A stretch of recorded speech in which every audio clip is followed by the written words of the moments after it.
Lalu bagaimana dengan faktor penularan dari keluhan kondiloma acuminata atau kutil kelamin ya. Nah, ini penyebabnya adalah virus HPV. Ya, biasanya juga disebut dengan keluhan jengger ayam untuk nama umum lainnya. Bagaimana ini terjadi? Karena 90% ya faktor penularan dari keluhan ini adalah dari hubungan seksual. Ya, yang pertama bisa saja si laki-lakinya atau pasangan laki-lakinya yang mengalami keluhan kutil ya yang kemudian menularkannya ke si wanita. Atau sebaliknya, awalnya penderita kutil kelamin ini ada pada wanita yang kemudian menularkannya ke si pria. Oke, ya. 90% dari hubungan seksual, kemudian 5 sampai dengan 10% itu dari fasilitas umum yang digunakan. Kayak contoh misalnya WC atau toilet umum yang digunakan. Apalagi kalau wanita. Wanita itu lebih rentan terkena keluhan ini meskipun dia tanpa harus berhubungan seksual. Ya, sebagai contoh misalnya wanita-wanita muda atau mamah-mamah muda yang dia adalah pekerja pabrik misalnya, atau mungkin mes, atau mungkin satu kosan bareng ya.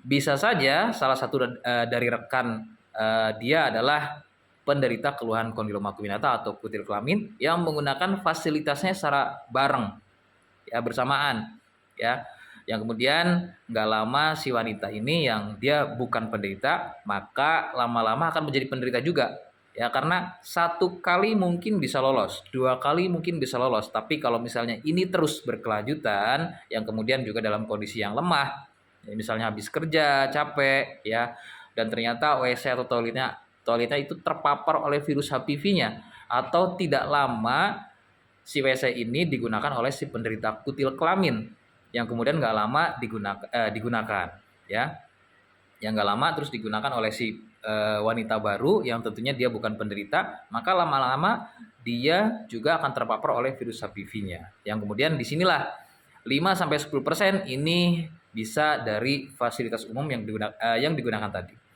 Itu ya, karena ada dia tidak berhubungan seksual, masih gadis kondisinya, tapi ternyata tetap kena keluhan HPV atau kutil kelamin. Jadi harus hati-hati, ya. Nah, itu adalah sedikitnya bagaimana kondiloma acuminata atau kutil kelamin ini menular. Lalu bagaimana cara mengatasi keluhan tersebut jika memang sudah mengalaminya, ya?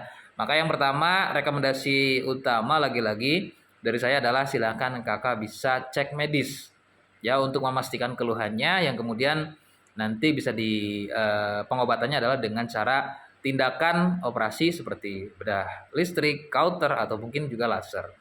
Dan tidak hanya berhenti di situ, penanganan berikutnya harus dengan injeksi Gardasil 9. Jadi ada produk Gardasil 9 dan ini harus dilakukan sampai dengan 3 kali.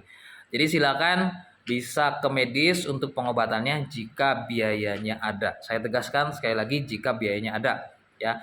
Karena 2.300.000 atau 2.500.000 itu hanya satu kali injeksi untuk Gardasil 9-nya. Dan ini harus dilakukan 3 kali dalam rentang waktu sampai 3 bulan. Jadi 1 bulan pertama injeksi Gardasil 9, kemudian bulan kedua dikasih lagi sampai di bulan ketiga.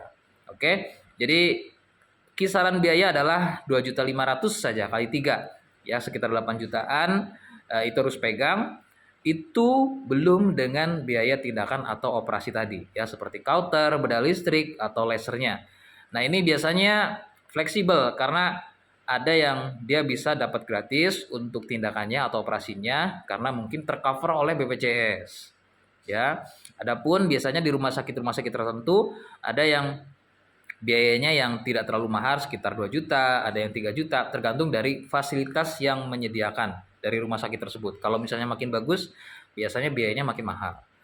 Oke, itu ya kisaran bagaimana cara mengatasi keluhan kutil kelamin untuk medis. Nah, saya punya